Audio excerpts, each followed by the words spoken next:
नमस्कार दोस्तों, स्वागत है आप सभी का ड्रीम फ्यूचर एकेडमी के इस नए यूट्यूब प्लेटफॉर्म पर। इस वीडियो में अपन दिल्ली सल्तनत को समझने का प्रयास करते हैं। देखिए, इससे पहले वाली वीडियो में हमने आपको मध्यकालीन भारतीय इतिहास पढ़ाया था। सबसे पहले पढ़ाया था अरबी मुस्लिम आक्रमण, फिर तुर्की मुस्लिम आक्रमण।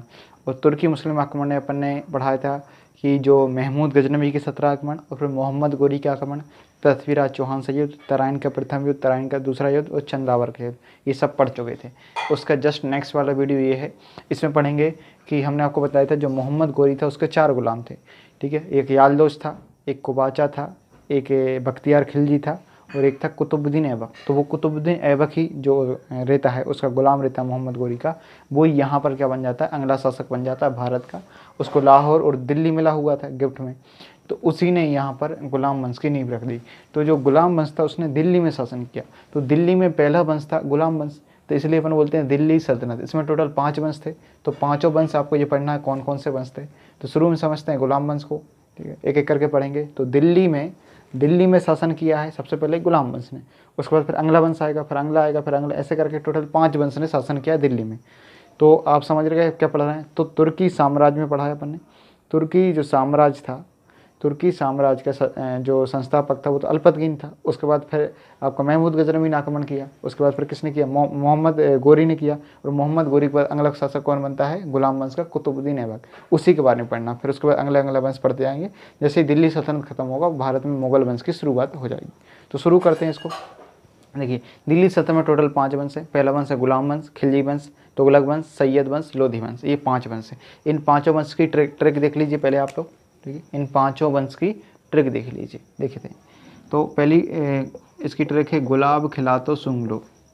गुलाब खिला तो सूंघ लो, ये ट्रिक है। ठीक है, देखो गुलाब, तो गुलाब से आएगा गुलाम वंश। क्या आएगा, गुलाम वंश। ठीक है, खिला से खिलजी वंश, तो से तुगलक वंश, सा से सैयद वंश और लो से लोधी वंश। ये 5 वंश हैं। गुलाम वंश, खिलजी वंश, तुगलक वंश, सैयद वंश, लोधी वंश, ये 5 वंश हैं गुलाम वंश में। इनको ध्यान रखना है।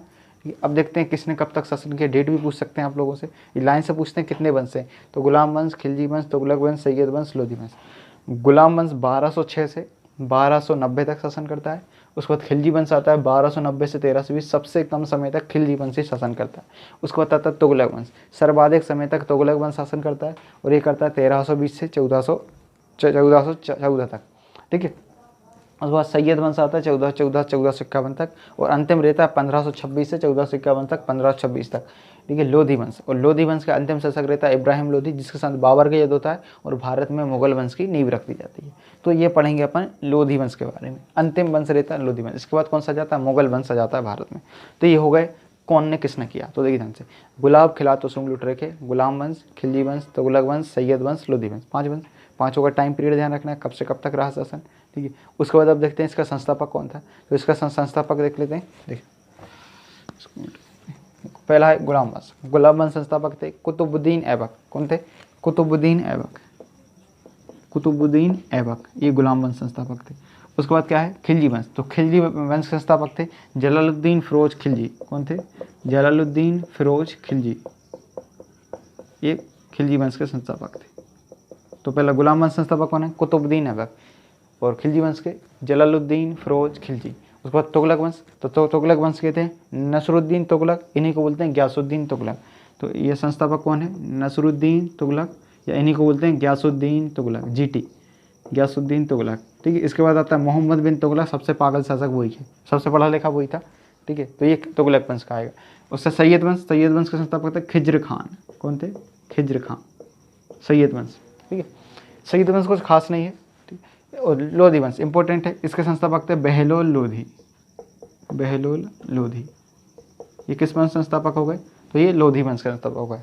ठीक है, तो ये आपके 5 वंश हैं, 5 वंश के संस्थापक हैं। टाइम पीरियड ध्यान रखना है।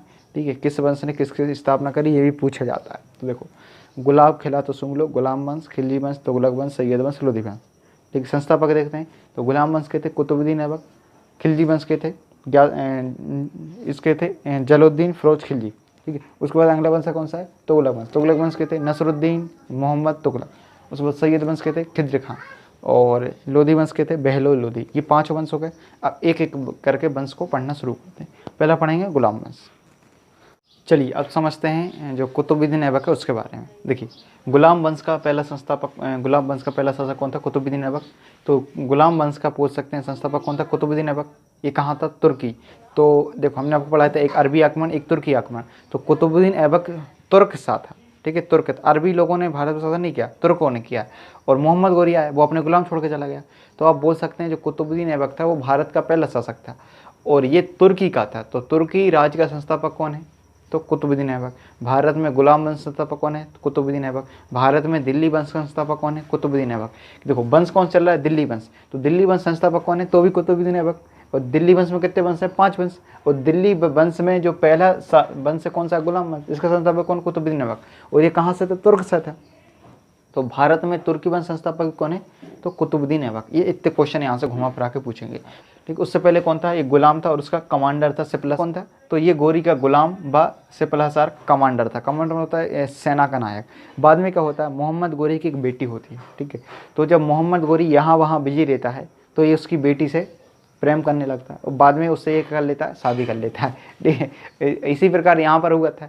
तो जो जयचंद था, हमने आपको पढ़ाया था, जयचंद था, जयचंद की पुत्री थी संयोगिता, उससे कौन शादी कर लेते हैं? पृथ्वीराज चौहान। तो इन दोनों की कहानी लगभग सेम रहती है, ठीक है। तो जयचंद और पृथ्वीराज चौहान दोस्त थे, तो उनकी बेटी शादी कौन कर लेता है? भगा के वो कर लेता है, पृथ्वीराज चौहान कर लेते हैं, ठीक। वैसे यहाँ पर भी था, जब मोहम्मद गोरी यहाँ वहाँ बिजी थे तो उसकी बेटी शादी कौन कर लेता है? इससे मतलब कुतुबुद्दीन ऐबक उसकी बेटी को पसंद करने लगता है। फिर बाद में मजबूरन होकर कुतुबुद्दीन मोहम्मद गोरी ने कुतुबुद्दीन ऐबक से उसकी बेटी की शादी करा देता है, ठीक है। और फिर इसको दहेज में कुछ ना कुछ तो देगा, तो इसको दहेज में दिल्ली और लाहौर मिला था। तो इसने अपना राज्याभिषेक कहाँ कराया? लाहौर में कराया 1206 में। यही अगला शासक बनता है और लाहौर कैपिटल बनाया और दूसरी दिल्ली तक शासन था इसका। तो लाहौर से लेके, लाहौर कहाँ? पाकिस्तान में, पाकिस्तान से लेके दिल्ली तक इसका शासन था। इसने कभी सुल्तान की उपाधि धारण नहीं करी। पूछेंगे क्या कुतुबुद्दीन ऐबक ने सुल्तान की उपाधि धारण करी? नहीं करी। इसने अपने नाम का खुतबा नहीं पढ़वाया। खुतबा मतलब होता है मुस्लिम शासक स्वयं को स्वतंत्र करवाने के लिए एक खुतबा पढ़वाते थे, ठीक है, कि भाई हम शासक हैं ये वो। तो इसने अपने नाम का कभी खुतबा नहीं पढ़वाया, सुल्तान की उपाधि धारण नहीं करी, खुतबा नहीं पढ़वाया, ठीक है। इसने जो मोहम्मद गोरी का जो भतीजा था, मोहम्मद गोरी की जो भतीजा था 1208 में, इसका नाम था गयासुद्दीन महमूद, उससे इसने दास्ता मुक्ति पत्र ले लिया। कब ले लिया? 1208 में। ये क्या होता है? तो इसको समझिए ध्यान से। क्या होता है? जो गुलाम होते थे, किसी के अंडर में काम करते थे, वो ज़िंदगी भर गुलाम ही रहते थे। लेकिन बाद में अगर इनके पास पैसा आ जाए, कुछ आ जाए, तो ये क्या करते थे? उस व्यक्ति से, ठीक है, जो भी जिसके गुलाम थे, उससे दास्ता मुक्ति पत्र ले लेते हैं, उसको पैसे दे के, ठीक है, या बोलते हैं भैया हमने आपकी बहुत सेवा करी है, अब हमें क्या कर दो? मुक्त कर दो। तो दास्ता मतलब होता है गुलाम, दास्ता मुक्ति पत्र मतलब मुक्त होगा उससे, गुलामी से मुक्त कर दो हमें। तो मोहम्मद गोरी तो मर चुका था, पहले ही बता दिया था। तो ये किससे लेगा मुक्ति पत्र? क्योंकि मोहम्मद गोरी मर गया। तो मोहम्मद गोरी का एक भतीजा था गयासुद्दीन महमूद, तो 1208 में गयासुद्दीन महमूद से ये दास्ता मुक्ति पत्र ले लेता है। कब ले लेता है? 1208 में। इसमें लिख लेना 1208 में ये दास्ता मुक्ति पत्र ले लेता है। तो इसने ये उपाधियां धारण नहीं करी। अब कौन कौन सी उपाधि धारण करी? तो इसने लाख बख्श, हातिम ताई और कुरान खा, ये 3 उपाधि धारण करी। आप यहाँ देख लेना। तो लाख बख्श क्या होता है? ये लाखों में दान करता था, इसलिए इसकी उपाधि क्या थी? लाख बख्श। हातिम ताई, तो ये अच्छा व्यक्ति था, हातिम ताई को उपाधि धारण करी। और एक कुरान खा था, तो इसको कुरान पूरी याद थी, इसलिए इसने कुरान खां की उपाधि धारण करी। तो आपसे उपाधियाँ पूछ जाएंगी कौन कौन सी थी? कुरान खां, हातिम ताई, लाख बख्श, ये 3 उपाधि इसने धारण करी थी। और इसकी मृत्यु पूछते हैं, तो इसकी मृत्यु इंपॉर्टेंट क्वेश्चन है, आता हुआ एग्जाम में आया हुआ है कि किस शासक की मृत्यु चौगान खेलते हुए हो गई। चौगान मतलब होता है पोलो, ठीक है, वो घोड़े पर, देखो चौगान खेलते हैं ना, वो डंडा मार के ऐसा, ठीक है। तो चौगान खेलते हुए इसकी क्या हो जाती है? मृत्यु हो जाती है। 1210 में इसकी मृत्यु हो जाती है लाहौर में चौगान, यानी पोलो खेलते हुए इसकी मौत हो जाती है। तो जैसे ये घोड़े पर खेल रहा था, ऐसे पोलो डंडा मार रहा था तो गिर जाता है, पीछे से बहुत सारे घोड़े आ रहे थे, तो जब पीछे से घोड़े आ रहे थे, ये गिर गया, तो इसको घोड़ों ने खोन दिया। खोनना जानते हो ना, गैया बैल होती खोन देती, तो ये घोड़ा खोनने से इसकी मौत हो गई। कब हो गई? चौगान खेलते हुए, घोड़े ने खोन दिया इसको। एक से एक है। चलो, तो आपसे देखो, गुलाम वंश संस्थापक कौन है? कुतुबुद्दीन ऐबक। दिल्ली वंश संस्थापक कौन है? कुतुबुद्दीन ऐबक। भारत में तुर्की राज्य संस्थापक कौन है? कुतुबुद्दीन ऐबक। कुतुबुद्दीन ऐबक ने कब राज्याभिषेक करवाया? 1206 में, ठीक है। मरा कब? 1210 में। कितने साल शासक रहा? सिर्फ 4 साल शासक रहा। दास्ता मुक्ति पत्र कब लिया? 1208 में लिया। उपाधि कौन कौन सी धारण की? लाख बख्श, हातिम ताई, कुरान खां। कौन कौन सी धारण नहीं की? तो सुल्तान की उपाधि धारण नहीं करी, खुतबा नहीं इसने अपने नाम का खुतबा नहीं पढ़वाया, ठीक है, ये पूछ सकते हैं। और देखो और क्या है, ये गोरी का कौन था, गुलाम था, बाद में दमादी बन जाता है, ठीक है। मृत्यु 1210 में इसकी हो जाती है। ये हो गई कुतुबुद्दीन ऐबक के बारे में कुछ बेसिक जानकारी। अब समझते हैं कुतुबुद्दीन ऐबक ने भारत में क्या क्या करवाया।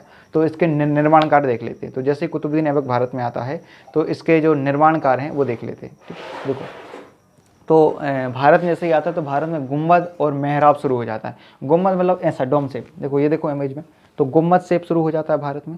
इसके अलावा भारत में मेहराब शेप भी शुरू हो जाता है, आर्क शेप, ठीक है। यहाँ देखिए इमेज में ये आर्क शेप होते हैं। तो दो प्रकार की आकृति भारत में देखने को मिलती है। तो भारत में इस्लामी वास्तुकला गुम्बद शेप, डोम शेप और मेहराब यानी आर्क शेप, ये शुरुआत हो गई। इससे पहले ऐसे शेप देखने को नहीं मिलते थे, ठीक है। और कुतुबुद्दीन ऐबक ने भारत में क्या क्या बनवाया, तो इसने भारत की पहली मस्जिद जिसका नाम था कुब्बत उल इस्लाम मस्जिद, तो भारत की पहली मस्जिद क्या नाम क्या था, कुब्बत उल इस्लाम मस्जिद, कहाँ पर बनवाई, दिल्ली में। कहाँ पर बनवाई इसने, दिल्ली में। इसने क्या बनवा देता, कुब्बत उल इस्लाम मस्जिद। ये भारत की पहली मस्जिद थी। तो जैन और वैष्णव मत के अवशेषों पर, यहाँ पर पहले जैन मंदिर था और विष्णु मंदिर था, ये इसको तोड़कर इसने क्या बनवाई, कुब्बत उल इस्लाम मस्जिद। तो भारत की पहली मस्जिद कौन सी थी, कुब्बत उल इस्लाम मस्जिद। कहाँ पर बनाई गई, दिल्ली में। किसने बनवाई, तो कुतुबुद्दीन ऐबक ने बनवाई। पहला पूछते हैं। दूसरा है अढ़ाई दिन का झोंपड़ा मस्जिद, ये अजमेर में है। अढ़ाई दिन का झोंपड़ा मस्जिद कहाँ पर है, अजमेर में है। और ये भी वही जो वैष्णव मठ के अवशेषों पर बनी है, अजमेर में स्थित है। अजमेर कहाँ है, राजस्थान में। वहाँ पर बनाई गई अढ़ाई दिन का झोंपड़ा मस्जिद। अब इसकी विशेषता ये है कि इसमें एक व्यक्ति थे, विग्रह राज चतुर्थ बिसलदेव। कौन थे, विग्रह राज चतुर्थ बिसलदेव। तो विग्रह राज चतुर्थ बिसलदेव, ठीक है। विग्रह राज चतुर्थ बिसलदेव, उनकी कुछ पंक्तियाँ, उन्होंने एक नाटक लिखा था, संस्कृत नाटक था ये, जिसका नाम था हरिकेली। तो विग्रह राज चतुर्थ बिसलदेव का संस्कृत नाटक का नाम क्या था, हरिकेली। उसकी इस पर पंक्तियाँ देखने को मिलती हैं। इसका मतलब ये है कि कभी ना कभी ये हिंदू मंदिर होता था या हिंदू अवशेष था कुछ, तो जब भी तो वहाँ पर उसकी पंक्तियाँ लिखी, संस्कृत की पंक्तियाँ। तो विग्रह राज चतुर्थ बिसलदेव ने हरिकेली नाटक लिखा था। ये कैसा नाटक था, संस्कृत नाटक था। तो इसकी पंक्तियाँ किस मस्जिद पर लिखी गई हैं, तो अढ़ाई दिन का झोंपड़ा मस्जिद। मतलब ये 2.5 दिन में बन के तैयार हो गए थे, इसलिए इसका नाम क्या रखा है, अढ़ाई दिन का झोंपड़ा मस्जिद। ये कुब्बत उल इस्लाम मस्जिद और ये अढ़ाई दिन का झोंपड़ा, दो बनवाया। इसके अलावा इसने कुतुब मीनार का निर्माण शुरू कर दिया। इनके गुरुजी थे बख्तियार काकी, तो इसने अपने गुरुजी के नाम पर, बख्तियार काकी के नाम पर कुतुब मीनार का निर्माण शुरू किया। क्या किया, कुतुब मीनार। ये देखिए कुतुब मीनार, ठीक है। ये कुतुब मीनार का निर्माण शुरू किसने किया, कुतुबुद्दीन ऐबक ने शुरू किया। अब देखिए कुतुब मीनार में जो है वो 5 मंजिल हैं। कितनी मंजिल है, 5 मंजिल, ठीक है। ये शुरू की मंजिल है, पहली मंजिल होगी, ये दूसरी मंजिल होगी, ये तीसरी, चौथी, ठीक है, और ये 5वीं। 5 मंजिल है टोटल। तो पहली मंजिल फर्स्ट वाली ये किसने बनवाई, तो ये कुतुबुद्दीन ऐबक ने बनवाई। किसने बनवाई, कुतुबुद्दीन ऐबक ने। उसके बाद दूसरी, तीसरी, चौथी ये बनवाता है इल्तुतमिश। कौन बनवाता है, इल्तुतमिश। इसके जस्ट पास इल्तुतमिश के बारे में पढ़ाएंगे आपको, ठीक है। तो पहली मस्जिद किसने बनवाई, कुतुबुद्दीन ऐबक ने बनवाई। दूसरी, तीसरी, चौथी किसने बनवाई, इल्तुतमिश ने। और जो 5वीं मंजिल है ये बनवाई थी फिरोज शाह तुगलक ने। किसने बनवाई थी, फिरोज शाह तुगलक। पूछते हैं एग्जाम में। तो कुतुब मीनार की नींव किसने डाली, कुतुबुद्दीन ऐबक ने। कहाँ से कुतुब मीनार, कौन से कुतुबुद्दीन ऐबक, ठीक है। दूसरी, तीसरी, चौथी मंजिल किसने बनवाई, इल्तुतमिश ने। तो पूछेंगे किसने कुतुब मीनार का निर्माण पूरा करवाया, इल्तुतमिश ने। और 5वीं सबसे आखिरी बनती बहुत बाद में, वो फिरोज शाह तुगलक ने बनवाता है 5वीं मंजिल। तो पहली मस्जिद कुतुबुद्दीन ऐबक ने, दूसरी, तीसरी, चौथी इल्तुतमिश ने और 5वीं फिरोज शाह तुगलक ने। ये पूछते हैं कुतुब मीनार निर्माण किसकी याद बनवाया, तो अपने गुरुजी बख्तियार काकी की याद में इन्हें बनवाया, ठीक है। ये हो गया आपका गुलाम वंश का पहला शासक कुतुबुद्दीन ऐबक, ठीक। आप इसके MCQ लगाइए, अब इससे क्वेश्चन आपके बाहर नहीं जाएंगे। इसके जस्ट बाद अपन पढ़ेंगे इल्तुतमिश के बारे में।